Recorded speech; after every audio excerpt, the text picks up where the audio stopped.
बैलपुर गांव में हिंगा नाम का एक चरवाहा रहता था, जिसके पास 3 बकरियां थी, जिनका नाम सीधी, बुद्धि और रौनक था। सीधी और बुद्धि दोनों जवान बकरियां थीं और रौनक बेचारी बूढ़ी और कमजोर बकरी थी। हिंगा के घर में उसकी पत्नी निर्मला और बेटी चंदा थी। हिंगा की बेटी चंदा को रौनक के साथ बाकी बकरियों के मुकाबले ज्यादा लगाव था। माँ, हमेशा पूरा खाया करो। तुम हमेशा उस रौनक के बहाने ज्यादा खाना लेती हो। बाद में बोल देती हो पेट भर गया है और आधा खाना उस बूढ़ी बकरी को जाके देती हो। बेटा, क्या हम उसे चारा नहीं देते?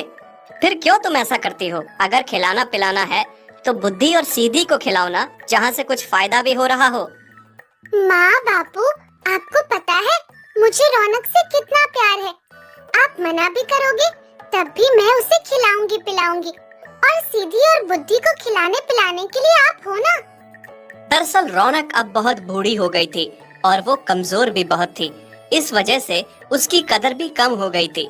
जब रौनक जवान थी तब वो खूब दूध देती थी और उसी का दूध पी के चंदा भी बड़ी हुई थी। पर मालिक और मालकिन अब उसका ये एहसान भूल चुके थे। रौनक अब कुछ भी खाती पीती तो उसके शरीर को लगता ही नहीं था। ऊपर से मालिक उसे सूखा ही चारा खिलाते थे। वही सीधी और बुद्धि खूब जवान थी, दूध भी देती थी। उनके दूध की वजह से हिंगा का घर चलता था। फिर एक दिन की बात है। अरे प्रणाम सरपंच साहब, आइए आइए। कैसे? प्रणाम हिंगा, कैसे हो? मैं ठीक हूँ मालिक, आप बताइए कैसे आना हुआ और आप इतना परेशान क्यों लग रहे हैं? क्या बताऊं हिंगा, बहुत ही दुविधा में हूँ। मेरी पत्नी बहुत ही बीमार है, उसे हृदय रोग है, बहुत बड़ी गंभीर बीमारी है। बहुत पैसा खर्च किया लेकिन कोई फायदा नहीं हुआ। डॉक्टरों का कहना है कि उसे अगर बकरी का दूध हर रोज पिलाया जाए तो वो ठीक हो सकती है, और यहाँ दूर दूर तक बकरी का दूध तुम्हारे अलावा किसी के पास नहीं है। क्या क्या तुम मेरी पत्नी को बचाने में मेरी इतनी सी मदद नहीं करोगे? मुझे अपनी घर की बकरी का दूध नहीं दोगे? लेकिन मालिक, मेरे घर का दूध पहले से ही किसी के घर में जा रहा है, मैं आपको कैसे दे सकता हूँ? मुझ पे मेहरबानी करो, मैं तुम्हें डबल भाव दूंगा दूध का, पर इनकार ना करो। डबल भाव सुन के हिंगा सोच में पड़ जाता है। ठीक है सरपंच साहब, बात आपकी पत्नी की जान की है तो मैं आपको दूध देने को तैयार हूँ। आप रोज आके मेरे घर से दूध ले जाइए। बहुत बहुत धन्यवाद तुम्हारा। अरे वाह जी, ये तो हमारी चांदी ही चांदी है। दूध अब डबल भाव में बिकेगा। सीधी और बुद्धि तो हमारे लिए सोने का अंडा देने वाली मुर्गी से कम नहीं है। हाँ निर्मला, तुम सही कह रही हो। आज से तुम सीधी और बुद्धि को और ज्यादा खूब खिलाया करो ताकि वो ज्यादा से ज्यादा दूध दें। ये सारी बातें पीछे खड़ी सीधी, बुद्धि और रौनक सुन रही थी। सीधी और बुद्धि को ये सुन के खुद पे बहुत ही घमंड हो रहा था और फिर वो रौनक को ताने सुनाने शुरू कर देती हैं। सुना बहन बुद्धि, तुमने मालिक क्या कह रहे थे? हमें और ज्यादा खिलाने पिलाने की बातें कर रहे थे। हाँ बहन सुना, आखिर खिलाए पिलाए भी क्यों ना, जो किसी काम की नहीं है, ना अपने किसी काम की, ना मालिक के किसी काम की। तुम दोनों ऐसा क्यों कह रही हो? एक दिन तुम्हें भी यही आना है जहाँ आज मैं हूँ। एक दिन तुम्हें भी ये बुढ़ापा और कमजोरी देखनी है। जब मैं तुम्हारी तरह जवान थी, मैं भी बहुत सारा दूध देती थी। चंदा मेरा दूध पी के ही बड़ी हुई है। हाँ, देखो तो बूढ़ी हो गई है, पर अकड़ देखा अभी तक नहीं गई। मैं तो कहती हूँ तुम्हारा जीवन व्यर्थ है, किसी काम की नहीं हो तुम।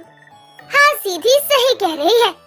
मुझे तो लगता है कुछ दिनों में मालिक तुमसे तंग आके तुम्हें कसाई को बेच देंगे। सीधी और बुद्धि की बातें रौनक को बहुत दुखी करती हैं। वो बहुत रोती है। रौनक का रोना देख के चंदा को बहुत बुरा लगता है। उसके माँ बाप रौनक के साथ जो कुछ भी कर रहे थे उसे बुरा लग रहा था। रौनक, तुम मेरी माँ से कम नहीं हो। मुझे इस बात का एहसास है। माँ ने मुझे बताया था कि मैं तुम्हारा दूध पी के ही बड़ी हुई हूँ। तो क्या हुआ, आज बापू और माँ तुम्हारा एहसान भूल गए हैं, पर मुझे इस बात का पूरा एहसास है। मैं तुम्हें कुछ नहीं होने दूंगी, और कोई तुम्हारा ख्याल रखे ना रखे, मैं रखूंगी और खुद से कभी दूर नहीं जाने दूंगी। तुम मेरे लिए माँ से कम नहीं हो। बस इस तरह से हिंगा के घर से रोज बकरियों का दूध सरपंच के घर उनकी बीवी के लिए जाने लगा। सीधी और बुद्धि इस बात से अपने ऊपर खूब मान करती और रौनक का मजाक उड़ाती थी। साथ ही हिंगा और उसकी पत्नी डबल भाव में दूध बेच के बहुत खुश थे। सुनिए जी, मैं तो कहती हूँ हम लोग इस रौनक को जो सूखा चारा खिला रहे हैं वो भी बर्बाद कर रहे हैं। ना तो ये दूध देती है, ना ही अब इसे खिलाने का फायदा है। इसके शरीर को लगता ही नहीं, बूढ़ी हो गई है और दुबली पतली भी देखो कितनी है। हाँ, कह तो तुम सही रही हो। मैं भी कुछ सोच रहा था बड़े दिन से। जब हमें बकरियों का दूध बेच के इतना फायदा हो रहा है तो एक बकरी दूध देने वाली और खरीद लेते हैं। ऐसा करते हैं, कल ही रौनक को कसाई को बेच के उन पैसों में कुछ और पैसे डाल के एक बकरी और खरीद लेते हैं। कसाई भी इस बूढ़ी बिन मांस वाली बकरी की आधी कीमत देगा। हाँ जी, आप सही कह रहे हैं। पीछे खड़ी रौनक उनकी सारी बातें सुन लेती है। उसे बहुत दुख होता है और फूट फूट के रोने लगती है। सोचती है जब वो दूध देती थी तब उसकी कितनी कदर थी। आज वो बूढ़ी और कमजोर हो गई है तो उनके किसी काम की नहीं रही और उसे कसाई को बेच रहे हैं। माँ बापू, ये क्या कर रहे हैं आप? मैं रौनक को कसाई को नहीं बेचने दूंगी। आप भूल गए उसके एहसान। उसी का दूध पी के बड़ी हुई हूँ मैं। था तो किसी आम इंसान को बेच देते। आप तो उसे मारने के लिए कसाई को सौंप रहे हैं।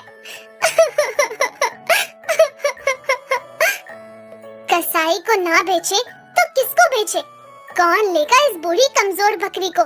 कम से कम कसाई थोड़े पैसे तो दे रहा है ना इसके। हाँ बेटी, आज हर कोई अपना फायदा देखता है। इस बकरी से किसी को फायदा नहीं है, इसलिए इसे कसाई को बेच रहे हैं और यही होता रहेगा बेटी।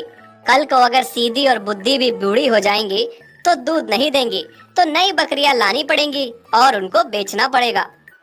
ये सुन के सीधी और बुद्धि की आंखें खुल जाती हैं कि आज हम रौनक की बेबसी और बुढ़ापे का मजाक उड़ा रहे हैं, कल मालिक हमारे साथ भी ऐसा ही करने वाले हैं।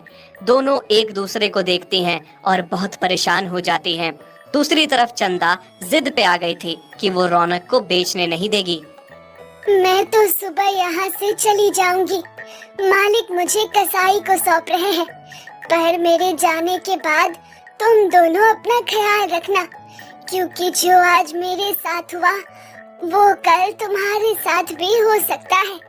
इंसान बस फायदा देने वाली चीज को रखते हैं।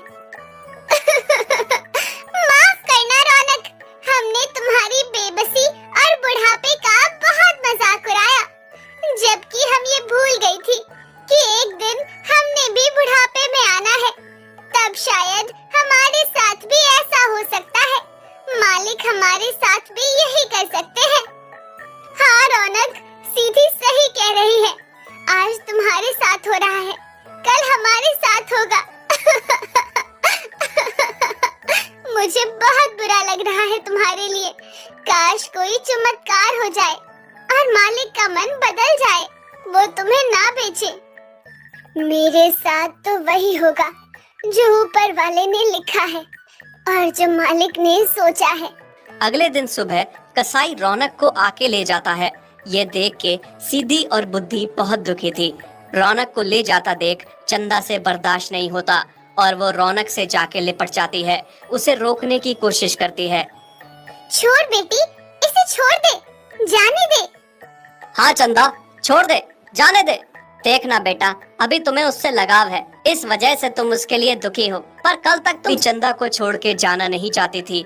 पर माँ बाप चंदा को जबरदस्ती रौनक को छोड़ने को कहते हैं और रौनक को बेच देते हैं। चंदा रोती रहती है। इसी तरह चंदा बेहोश हो जाती है। चंदा को इतना बुखार हो जाता है कि उसे होश ही नहीं आ रहा था। चंदा को बहुत सारे वैद्यों को दिखाया जाता है पर वो ठीक नहीं होती। फिर एक दिन वैद्य बताते हैं कि चंदा की बीमारी का इलाज बस वही बकरी है, आप उसे वापस ले आइए जिसे ये अपनी माँ समझती है। निर्मला, एक ही तो बच्ची है हमारी, जिसके लिए हम इतना सब कुछ कर रहे थे। अगर वो ही नहीं रहेगी तो हमारा जीवन व्यर्थ है। हाँ जी, आप सही कह रहे हैं। अगर रौनक में हमारी बच्ची की जान बसती है तो आप जल्दी से जाइए और रौनक को वापस ले आइए, इससे पहले कसाई उसे काट दे। तुम सही कह रही हो। हिंगा रौनक को वापस घर ले आता है। चंदा जैसे ही रौनक को देखती है तुरंत होश में आ जाती है और खुशी से पागल हो जाती है। रौनक के गले लग जाती है